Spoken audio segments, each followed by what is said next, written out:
There is a sound a farm makes when a machine is missing. It is not loud, it is not dramatic. It is worse than that. It is the hollow echo inside a machine shed where 6 tons of red steel used to sit. It is dust drifting across clean concrete.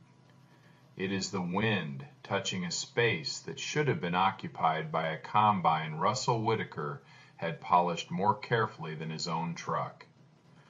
On a hot Monday afternoon in late August, Russell walked into the south shed of Whitaker Acres and stopped so suddenly his boots scraped against the concrete.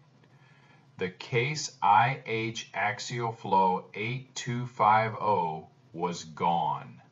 Not moved, not borrowed, gone.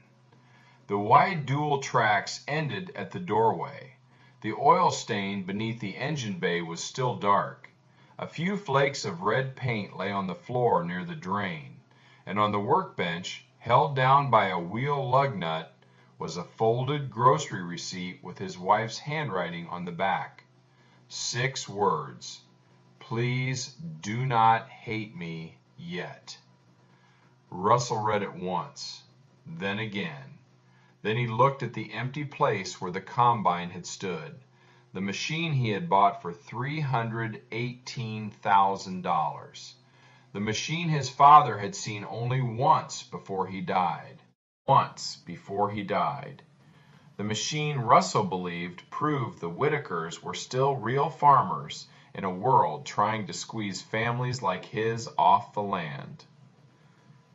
Before I tell you where that combine went and why Russell's wife, Marian, signed the papers without telling him, you need to understand this first.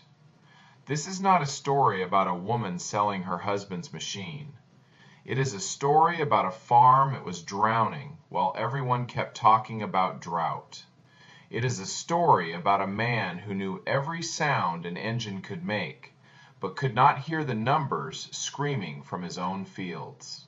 It is a story about a wife who risked being hated by the person she loved most because she could see the farm was not going to survive one more season of doing things the old way. If you have ever held on to something because it carried the face of someone you lost, stay with me. Because what Marian Whitaker did inside a tiny ag lender's office in Kearney, Nebraska, looked unforgivable on the surface. But by harvest, Russell would stand in the same empty shed, with tears cutting clean lines through the dust on his face, and realize his wife had not sold his father's dream. She had saved the ground underneath it. Russell Whitaker was 60 years old, though the farm had made him look older in the way farms do. Not weak, just weathered. His hands were thick, scarred, and permanently rough around the knuckles. His neck was the color of baked clay from 45 summers under the Nebraska sun. Whitaker Acres sat west of Kearney, where the Platte River country opens into broad fields and low windbreaks, and where every farmer knows the difference between a cloud that means rain and a cloud that only means you will wish for it. The farm was 536 acres. Corn, soybeans, a little alfalfa, and a stretch of hard, sandy ground Russell's grandfather had always called the stubborn quarter. The land had been in the family since 1942, when Russell's grandfather, Amos Whitaker, bought the first 120 acres with money from repairing windmills and hauling grain for neighbors who paid him in quarters and favors. Amos raised Russell's father, Henry, on that land. Henry raised Russell there, and Russell had spent his life believing that keeping the farm meant keeping the visible things intact. The red combine mattered because of that. To a person outside farming, a combine is a machine, expensive, loud, practical. To Russell, that case IH was the last conversation he had never finished with his father. Henry Whitaker had been dying when the combine arrived. He was already thin, already moving through the house like a man with one foot in another room. But Russell had helped him into the pickup and driven him slowly to the machine shed, where the new 8250 sat in the late sun like a bright red promise. Henry had placed one trembling hand on the side panel. "That'll keep you in the field," he had said. 4 months later, Henry was gone. After that, Russell treated the combine like inheritance made visible. He washed it before church. He changed filters early. He kept a notebook in the cab with fuel usage, hours, repairs, field notes, and little remarks his father would have understood. North 40 running heavy, corn at South Pivot better than expected. Dad would have liked the way she pulled today. Marian knew all of this. That was why selling it nearly broke her. But the farm was already breaking. It had simply been doing it quietly. The first bad year had been the dry summer of 2021. The Platte Valley did not go completely brown, but the rain missed them again and again, sliding north, splitting south, teasing the radar and leaving their fields with heat shimmer and curled leaves. They ran the pivots harder. The electric bill climbed like a fever. The corn made it, but not well enough. In 2022, spring came wet at the wrong time and dry at the wrong time after that. The sandy ground leached nitrogen faster than Russell expected. The low field near the county road yellowed in patches he blamed on seed genetics. The alfalfa stand thinned.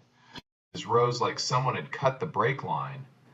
By early 2023, the farm books had become something Russell did not leave open on the kitchen table. There was the operating note, the equipment loan, the fertilizer bill that had been rolled forward, the electric costs from running pivots through brutal heat, the crop insurance shortfall, the late fee on a seed account Russell had promised himself he would catch up next month. Then the letter came from Prairie Union Ag Credit. It was dated July 6th. Marian found it in the mail before Russell did. She stood beside the kitchen sink, still wearing her garden gloves, and read the sentence twice. Unless the overdue balance of $151,800 is satisfied by October 20th, Prairie Union Ag Credit will begin formal recovery proceedings against secured operating assets and real property. The language was clean, polite, almost gentle. That made it worse. Banks do not have to shout to ruin a family. Russell saw the letter later that night. He read it silently, folded it into thirds, and placed it under the ceramic butter dish on the counter as if hiding the paper could slow the date printed on it. Marian watched him do it. He said, "I'll talk to Jensen." Jensen was the loan officer. Marian said, "And then?" Russell rubbed his eyes with both hands. "We get through harvest." It was the answer he always gave because it was the only answer he trusted. Get through planting, get through spraying, get through harvest, get through winter. The problem was that farms do not always die in one dramatic season. Sometimes they die through a series of reasonable decisions that are each just small enough to defend. Run the pivot longer, borrow against the combine, put fertilizer on the whole field because that is safer than missing a strip. Repair the old pump one more time. Keep the machine because a farmer without his own combine is a farmer depending on somebody else's schedule. Work harder, sleep less. Come up before the banker's patience runs out. Marian had loved Russell for 34 years. She knew the dignity in him. She also knew the trap. He believed the farm could be saved by endurance. She had started to suspect it could only be saved by information. Marian Whitaker had not grown up with much faith in auctions. When she was 14, her father lost their small place near Hastings. It was 1986, and the farm crisis had moved through families like a winter sickness. Marian remembered the auctioneer's voice. She remembered neighbors trying not to look directly at them. She remembered her mother standing in the doorway with a tissue ball in one hand. She remembered her father's Oliver tractor being driven away by a man who did not know that the seat cushion had been patched 3 times with black tape. After that day, her father never really stood straight again. So when Marian read the Prairie Union letter, she did not see paperwork. She saw a flatbed truck. She saw strangers touching tools they had no right to touch. She saw Russell standing in a yard full of bidders, pretending not to hear prices being called on his life. And something in her refused. That refusal began quietly in February. Russell thought Marian was watching quilting videos at night after he went to bed. Sometimes she was, but most nights she sat at the kitchen table with the laptop open and a yellow legal pad beside it, studying terms that had never belonged in their marriage before. Variable rate irrigation, soil moisture telemetry, NDVI crop stress maps, zone sampling, prescription fertility, spot spraying. She watched extension webinars from the University of Nebraska. She called a retired agronomist in Grand Island. She sat through an online presentation about mid-sized farms cutting input waste by using sensor networks and drone scouting instead of treating every acre as if it were identical. The phrase that stuck in her mind was said by a woman named Anna Campos, a precision agriculture consultant with a small firm called Field Mile Systems. Most struggling farms do not have one big leak. They have 10 small leaks the owner has normalized. Marian wrote that down and circled it 3 times. Then she started looking for leaks. The first was water. Russell watered by habit, experience, and what he could see from the pickup. That had worked when the seasons were steadier and electricity was cheaper.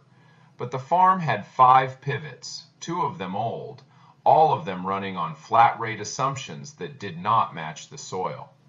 Sandy rises dried fast. Lower pockets stayed wet. Russell knew this in a farmer's way, but the system did not know it. It applied water like every acre had the same thirst. The second leak was nitrogen. They were paying for fertilizer that certain zones could not hold long enough to use. Some areas needed less. Some needed split application. Some needed pH correction before more fertilizer made sense at all.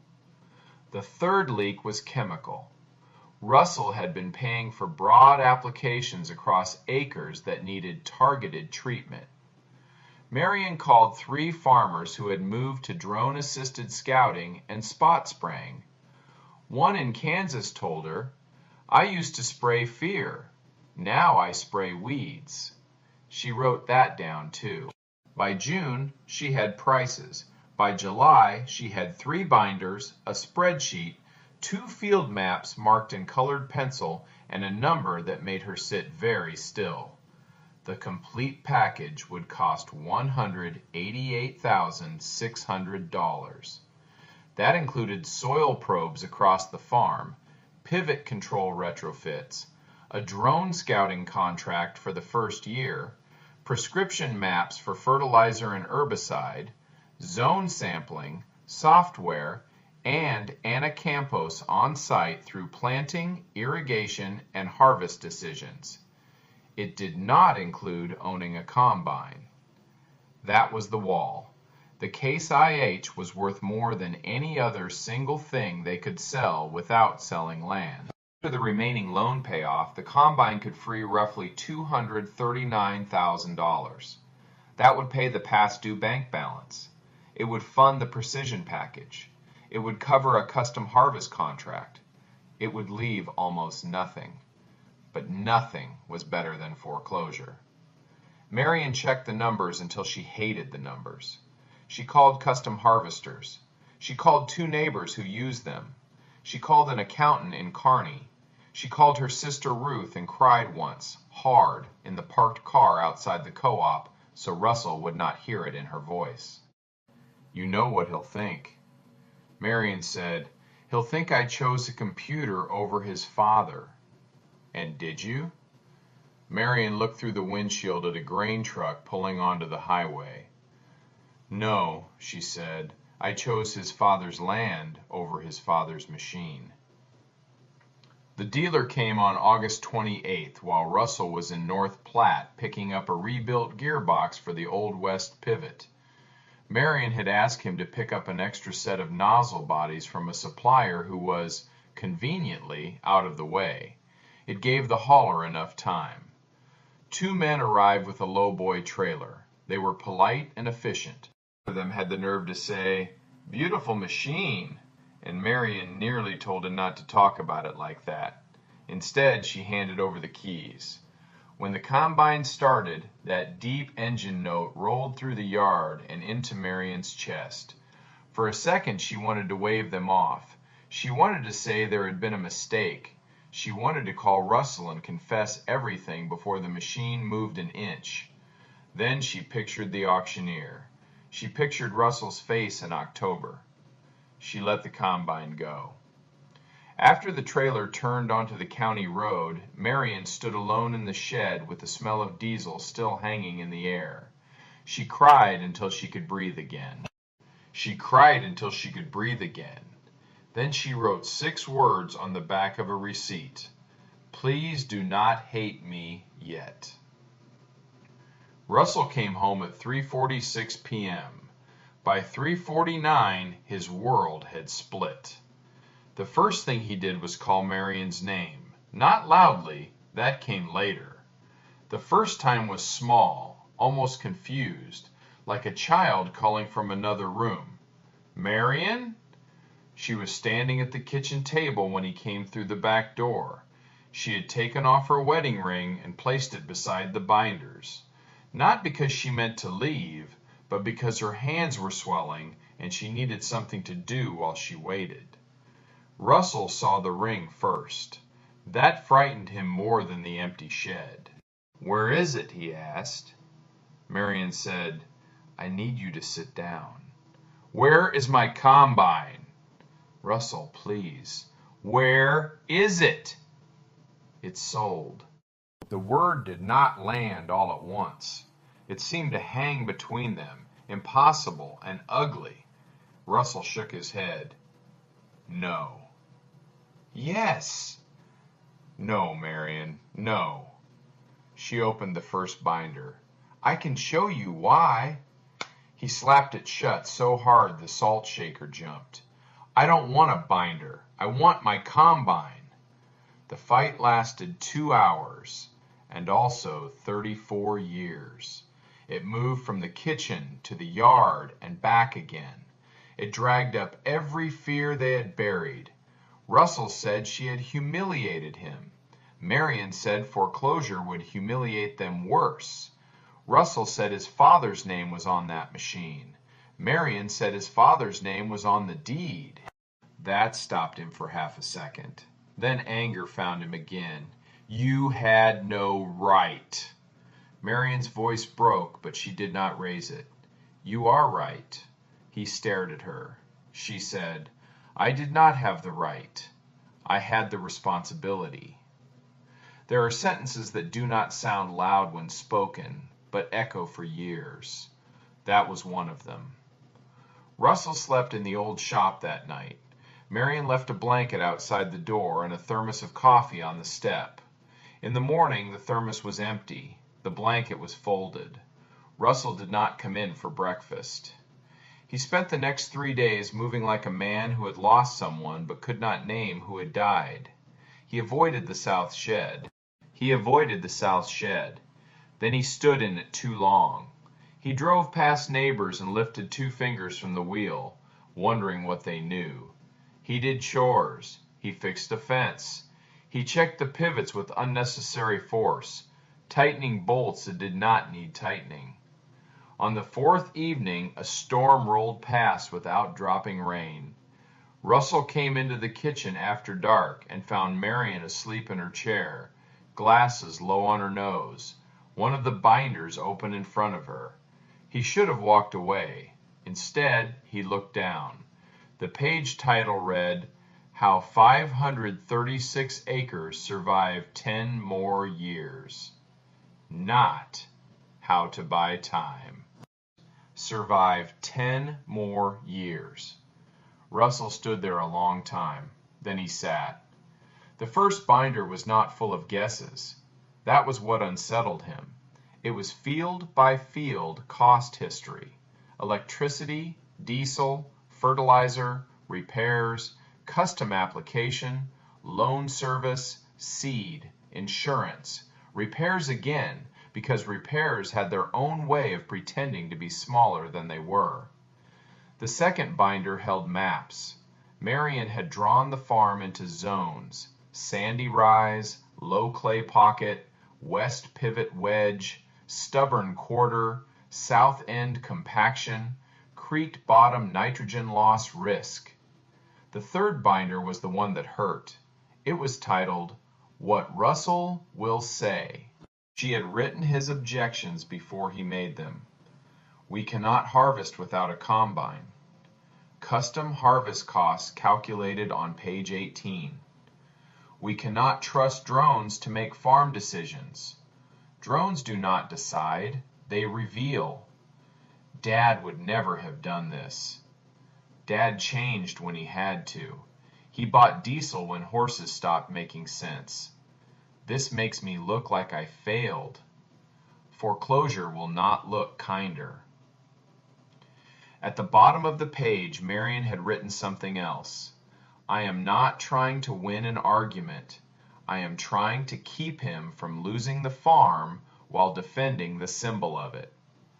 Russell closed the binder. His hands were shaking.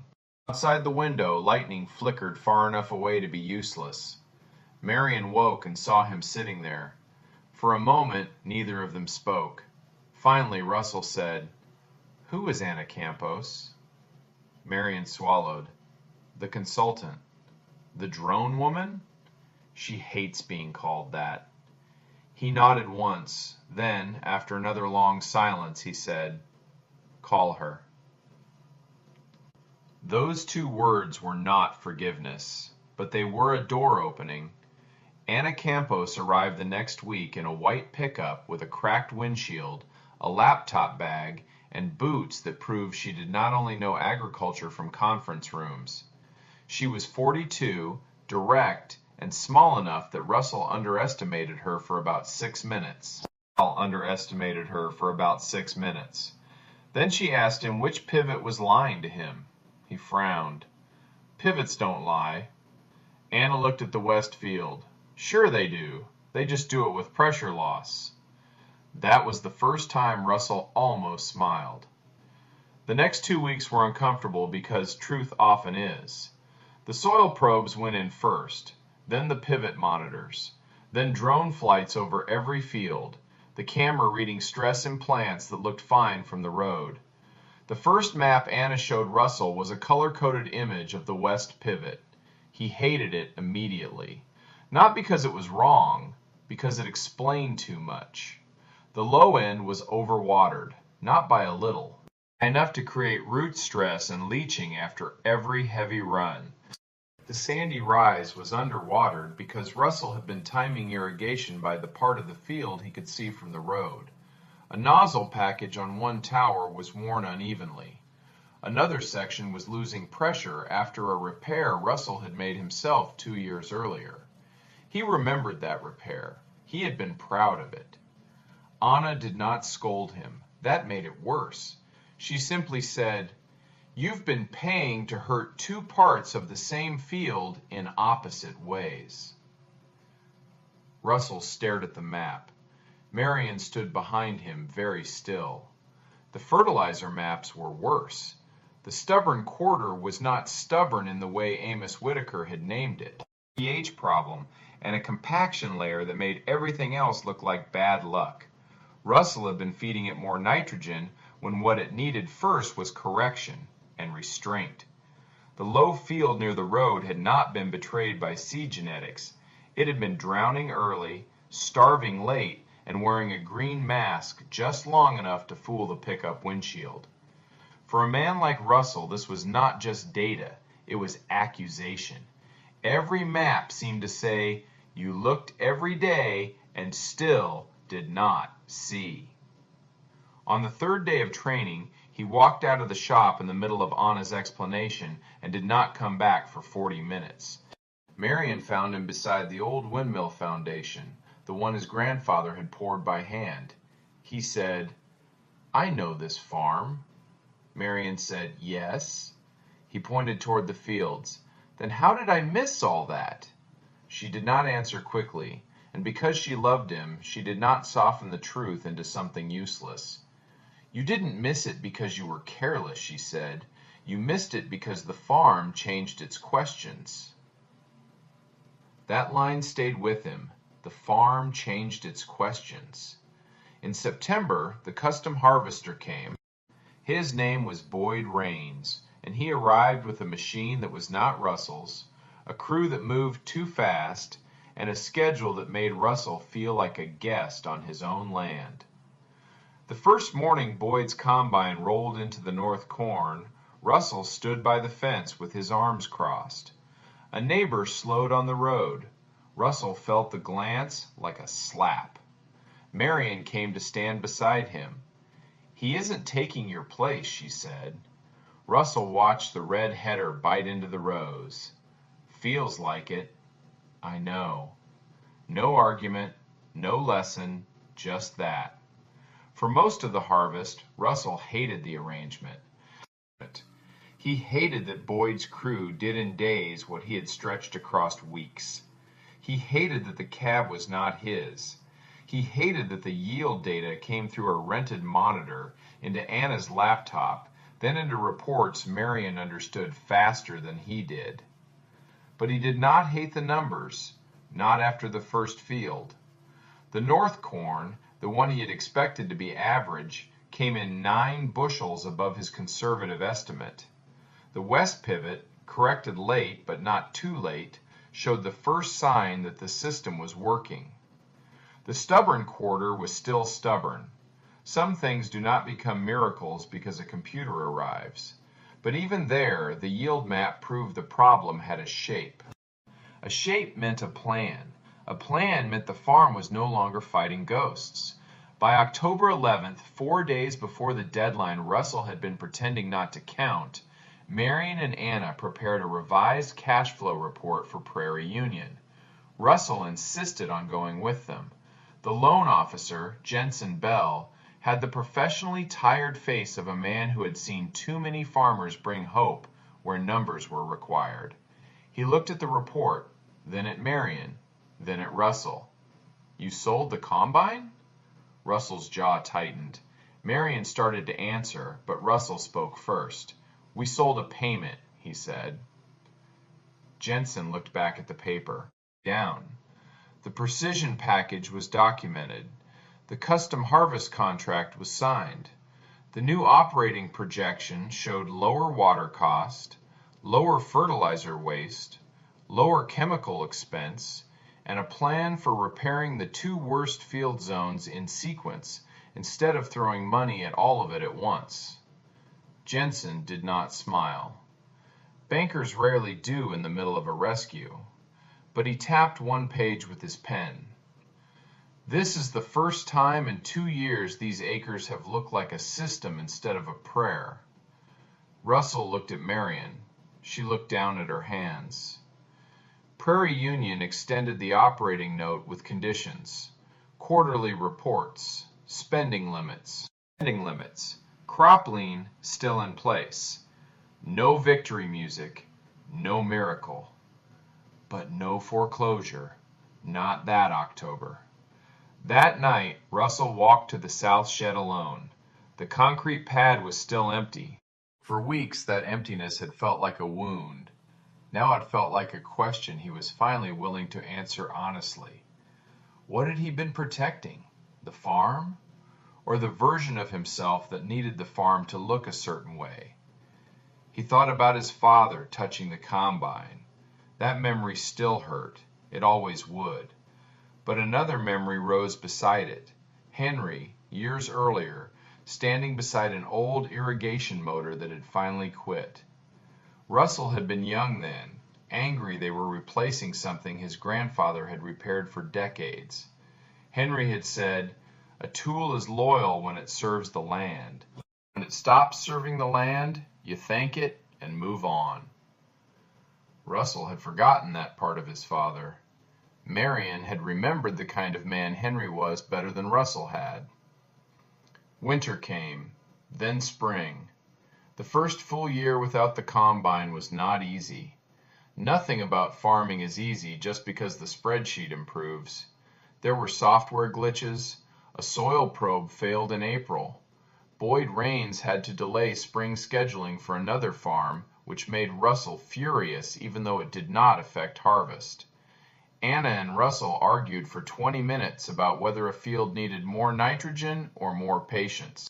Marian spent evenings entering receipts into the new system until her eyes burned, but the farm started telling the truth sooner. When the south soybean showed stress in June, the drone map found the problem before the leaves showed it from the road. A plugged nozzle, fixed in a morning. When the west pivot was scheduled for a long run, the soil moisture data said no. Russell did not trust it, then waited, then found the probe had been right. He saved water, saved electricity, and, though he did not say it out loud, saved pride. When weeds broke through near the creek, they spot treated instead of blanket spraying the whole bottom. The chemical bill did not disappear, but it stopped bleeding. By August, Russell had a blue notebook of his own, not the old combine notebook, a new one.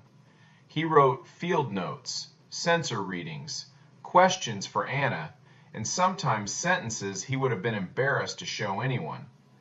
The field knows more than the road shows. Dad adapted more than I remembered. Marian was right about the west pivot. He underlined that last one, then scratched through the underline, as if underlining made it too dramatic. The year's final numbers did not make the Whitakers rich. That is not how real farms work. But they were alive. Water and electric costs dropped sharply across the irrigated acres. Fertilizer spending fell because they stopped treating low potential zones like hungry champions and started treating them like specific problems. Chemical costs fell because they sprayed what needed spraying. Yield did not explode everywhere, but it stabilized where they had been losing silent money. By the second harvest after the sale, Prairie Union removed the recovery conditions. That same week, Russell's daughter Claire came home from Lincoln with her husband and their little boy. Claire had sworn she would never return to a farm that only knew how to worry. She walked the west pivot with Russell while her son chased grasshoppers along the track. Russell showed her the sensor box. Claire laughed. "Dad, are you bragging about technology?" He looked offended for half a second. "I'm explaining water management." Marian heard it from the yard and laughed so hard she had to sit on the porch step. That evening, Russell went into the south shed with a black marker and a strip of masking tape. The shed still did not hold a combine. It held drone cases, soil probe parts, grease guns, a workbench, 2 old toolboxes, and a laminated map of the farm divided into zones Russell now knew better than pride had once allowed. He placed the tape on the side of the control cabinet. Then he wrote, "The land is the legacy, our only tools." He stood back. It was not fancy. It was not poetic in the way Marian could be poetic when she did not know anyone was listening. But it was true. Later, after supper, Russell found Marian washing dishes and turned off the faucet. She looked at him. He said, "I need to tell you something." Her face tightened. Even years later, some part of her still braced when his voice got serious. He said, "I hated you for 3 days." She nodded slowly. "I know. I thought you had taken Dad from me." Her eyes filled. "I know." Russell swallowed. "But you gave him back different." Marian put one hand over her mouth. He continued because he had practiced the sentence in the machine shed and still almost could not get it out. "You remembered he wanted the farm to live. I only remembered what he touched." For a while, the only sound in the kitchen was the refrigerator motor, and both of them breathing through 34 years of marriage. Fear, anger, forgiveness, and the kind of love that does not always arrive gently. Marian stepped into his arms. He held her like a man holding both apology and gratitude, and not knowing which one was heavier. The south shed stayed emptier than it had once been, but the farm did not. In the years that followed, people still talked. Some said Russell had gone high-tech. Some said Marian ran the place now. Some said Custom Harvest would never feel right. Some said they would have never let their wife sell a combine like that, which usually meant they had not understood the story. Russell stopped correcting them after a while. He had work to do. There were pivots to check, fields to walk, maps to study, grandsons to teach, and a wife whose binders now sat on the same shelf where his father's old service manuals used to be. Every August 28th, Marian made peach pie. She did not say why. Russell knew. On the 3rd anniversary of the sale, he drove her to the south shed after supper. The sun was dropping beyond the windbreak, and the concrete pad glowed warm and bare. He had set 2 lawn chairs where the combine used to sit. Between them was a small metal sign he had ordered without telling her. It read, "Please do not hate me yet." August 28th, the day we stopped losing the farm. Marian stared at it for a long time. Then she laughed and cried at the same time, which is one of the few sounds a long marriage earns honestly. Russell took her hand. "I didn't hate you," he said. She raised an eyebrow. He corrected himself. "Not permanently." She leaned her head against his shoulder. Out past the shed, the pivots stood in the fields like long, quiet arms. The soil probes blinked in their metal housings. A drone case rested under the workbench, scuffed and useful. The farm was not saved forever because no farm ever is. Every year asks again. But the Whitakers had learned to answer differently. And that is the part worth remembering. Sometimes the thing you think is the legacy is only the tool that helped you carry it for a while. Sometimes love looks like permission. Sometimes love looks like apology. And sometimes, on a farm in Nebraska, love looks like an empty machine shed, a sold red combine, 6 terrifying words on the back of a grocery receipt, and a woman brave enough to be misunderstood until the truth had time to grow. If this story stayed with you, subscribe before you leave. More quiet stories like this are waiting in fields, kitchens, barns, and places where ordinary people make decisions big enough to change everything.